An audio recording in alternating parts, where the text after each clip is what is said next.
요한계시록 15장입니다. 신약성경 414면입니다. 함께 하나님 말씀을 봉독하시겠습니다.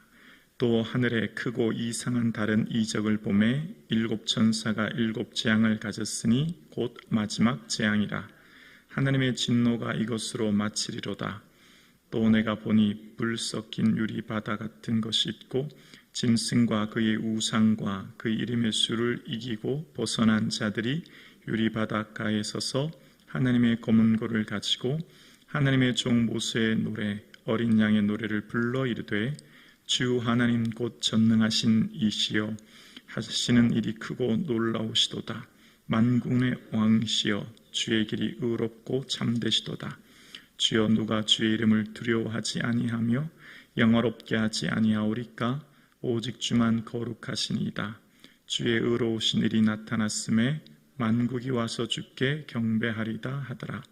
또 일 후에 내가 보니 하늘의 증거 장막의 성전이 열리며 일곱 재앙을 가진 일곱 천사가 성전으로부터 나와 맑고 빛난 세마포 옷을 입고 가슴에 금띠를 띠고 네 생물 중에 하나가 영원토록 살아계신 하나님의 진노를 가득히 담은 금대접 일곱을 그 일곱 천사들에게 주니 하나님의 영광과 능력으로 말미암아 성전의 연기가 가득 차매 일곱 천사의 일곱 재앙이 마치기까지는 성전에 능히 들어갈 자가 없더라. 아멘.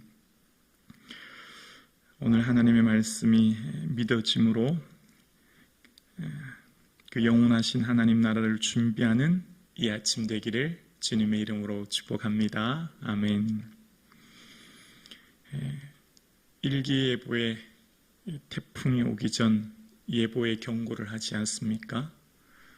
거대한 태풍이 오기 전 어떻게 준비해야 될지, 그 태풍이 얼마나 크고 강력한지를 아는 사람들은, 또 그것을 믿는 사람들은 반드시 그에 맞게 준비하지요. 오늘 본문이 어쩌면 거대한 태풍, 일곱 대접이라고 하는 엄청난 최종 심판에 있을 성도들에게 하는 하나님의 말씀입니다. 여러분, 학생이 이렇게 숙제를 검사를 할 때 숙제를 잘하는 친구는 칭찬받지 않습니까? 당당하지 않습니까? 시험 공부를 열심히 한 친구는 시험날이 오히려 자신의 실력을 발휘하고 능력을 보여줄 때 아니겠습니까? 지금 이 시대, 그러니까 요한계시록을 기록될 당시 성도님들의 삶이 너무나 힘들고 어려운 것입니다. 마치 하나님이 보이지 않고 하나님의 능력이 전혀 보이지 않는 이 시대에, 정말 하나님이 무능한 하나님처럼 보이는 이 시대에 곧 있을 하나님의 심판이 얼마나 크고 강력한지를 말하면서 그렇지 않다는 것을 오늘 본문을 통해 우리에게 말씀하고 계십니다. 그래서 오늘 본문을 통해서 마지막 날을 살아가는 성도님들이 어떻게 살아야 될지를 본문은 이렇게 말합니다. 우리 1절부터 보겠습니다. 1절입니다. 또 하늘에 크고 이상한 다른 이적을 보매 일곱 천사가 일곱 재앙을 가졌으니 곧 마지막 재앙이라. 하나님의 진노가 이것으로 마치리로다. 자, 마지막 재앙이란 말은 뭐죠? 지금 하나님께서 지금 앞전에 일곱 인, 일곱 나팔, 그 재앙을 보이셨지 않습니까? 이제 마지막 일곱 대접 재앙이 남아있는데, 그 일곱 대접 재앙이 얼마나 끔찍한지를 보면 이제 16장의 일곱 대접이 나와요. 그런데 16장 10절에 보면 사람들이 아파서 자기들의 혀를 깨물고 이런 표현이 나옵니다. 너무나 끔찍하고 고통스러워서 스스로 죽기를 구하는 엄청난 고통이 이제 지금 기다리고 있음을 얘기해요. 그런데 그 일곱 대접은 언제 올 줄을 몰라서 이 16장 15절에 보면 내가 도둑같이 올 것이다 이런 말씀을 하십니다. 우리는 주님이 언제 오실지를 모르죠. 그 최종 심판이 언제 올 줄을 모르죠. 그런데 그 최종 심판이 얼마나 믿는 자들에게는 구원을 얻고 영광이 기다리고 있지만 믿지 않은 자들, 회개치 않은 자들에게는 그 심판이 얼마나 끔찍할 것임을 사람들이 아파서 자기 혀를 깨물고 아픈 것과 종기로 하늘의 하나님을 비방하고 그 행위를 회개치 않았다. 16장 10절 이하에 나와요. 오히려 그럼에도 불구하고 회개하지 않은 이런 모습이 나온다는 겁니다. 자, 이제 이 마지막 있을 최종 심판이 얼마나 끔찍하다는 것을 이제 16장에서 이야기하는데요. 그 전에 지금 뭐라고요? 경고입니다. 태풍 전 기상청에서 경고하듯이 지금 이 말씀은 뭐죠? 지금이 은혜의 때요. 지금 하나님의 돌이키고 회개하는 자에게 있을 은혜의 시간을 말하고 있는 것이죠. 그러면서 이제 마지막 재앙이 오는 이들에게 지금 현재 현실의 삶의 어떤 고난과 어려움 가운데 이긴 자들을 얼마나 큰 영광이 기다림을 말합니다. 2절이요. 또 내가 보니 불이 섞인 유리바다 같은 것이 있고 짐승과 그의 우상과 그의 이름의 수를 이기고 벗어난 자들이 유리바닷가에 서서 하나님의 검은고를 가지고 짐승과 우상과 그 이름의 수를 어떻게 해요? 이기고 벗어난 자들, 로마로 표현되는 짐승, 그리고 황제 숭배를 하고 있는 우상 숭배, 그리고 그에게 인침을 받아 매매하고 어떤 길드라고 하는 이런 상인 조합에 가입되어서 황제를 숭배하고 경제적인 이득을 취하고 괜찮아, 이것도 그냥 문화 행사야, 이거 큰 문제 되지 않아 라고 하면서 세상에 동화되고 동요되어 섞여 살면서 믿음 안에 살지 않는 사람들과 달리 믿음 때문에 순교하고 믿음 때문에 모든 것을 잃어버린 그들, 그 이긴 자들이 이제 그들 앞에 있을 하나님의 영광을 3절에 말하기를 하나님의 종 모세의 노래 어린 양의 노래를 불러 이르되 주 하나님 곧 전능하신 이시여 하시는 일이 크고 놀라우시도다 만국의 왕이시여 주의 길이 의롭고 참되시도다. 자, 하나님의 종 모세의 노래가 나옵니다. 많은 노래 중에 모세의 노래는 어떤 노래였죠, 여러분? 출애굽기 14, 15장의 내용을 기억하면 잘 아실 것입니다. 이스라엘 백성들을 이끌고 광야에서 나왔는데 그들 앞에 홍해 바다가 딱 가로막혀 있었습니다. 길이 없는 겁니다. 뒤에는 애굽의 바로의 군대가 지금 쫓아옵니다. 진퇴양난이지요. 백성들은 이러려고 우리를 여기까지 데려왔느냐, 애굽에 매장지가 없어서 이렇게 했느냐라고 할 때 모세가 백성들에게 말합니다. 너희는 가만히 있어 하나님이 너희를 위해 행하시는 일을 보라. 그리고 하나님 말씀대로 지팡이를 들어 손을 들었을 때 홍해가 갈라지죠. 바다에서 길을 만드시는 하나님의 능력을 그들은 경험했던 것입니다. 지금 오늘 본문의 이 3절 후반절에 보면 주의 길이 의롭고 참되시대요. 지금 1세기 후반에 예수 믿는 사람들, 내가 지금 잘 살고 있는가? 내가 걸어가는 이 길이 정말 옳은 길인가?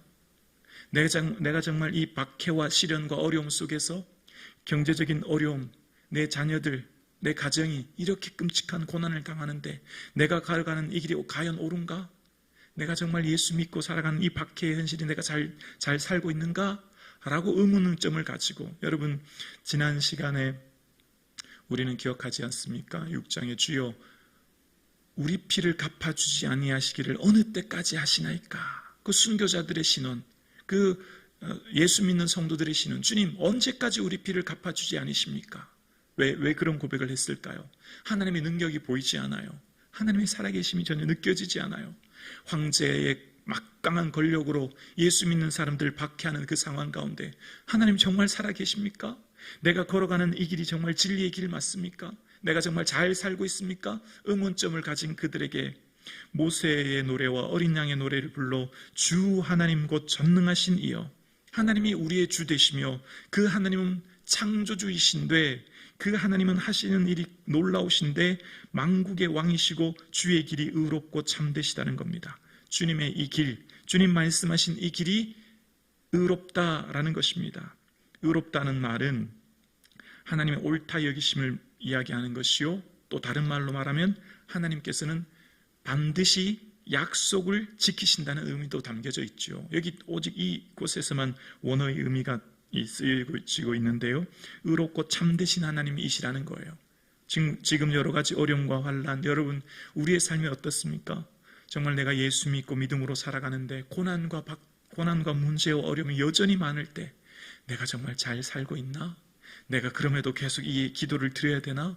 내가 계속 이 믿음의 길을 가야 되나? 라고 하는 의문점과 회의와 영적인 슬럼프가 있을 때 하나님께서 말씀을 통해 우리에게 이야기하십니다. 주의 길이 의롭고 참되시다고요.